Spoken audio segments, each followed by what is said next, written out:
Akiaria thutha wa mucemanio na kamiti ya ugitiri kauntĩ-inĩ ya Embu, Kindiki augĩte atĩ arĩa marikĩte ũnyui-inĩ wa njohi na ũhũthĩri wa ndawa cia kũrebia nĩ mabatie gũtwarwo kũrĩa marigitagĩrwo na makaheo motaro thutha wake kũrekereria mũtaratara ũrĩa ũbatie kũhũthĩka guothe bũrũri-inĩ. Wale ambao ni waraibu tutawapeleka rehabilitation. The government will take every addict to rehabilitation, restore them to normalcy so that they can go back and contribute to national development and raise their families, take care of their children and become responsible people. Kuringana na Kindiki, uthondeki wa njohi ya mathara nĩ ũkũhũranwo naguo na gĩkĩro kĩrĩa itoi ihũranagwo nakĩo, na arĩa manyanyitanĩra na uthondeki wa njohi ĩyo matacũkĩrio makinye marumu ma watho. Lazima wakome hiyo biashara, tutawakomesha.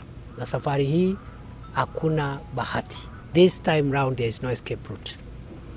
The people who are involved in destroying the Kenyan population through drugs and illicit killer brews, their time is up. Oho, ongereire kuuga atĩ mĩtaratara 25 nĩ ĩgathĩkĩtwo ya kũhũrana na njohi ĩno.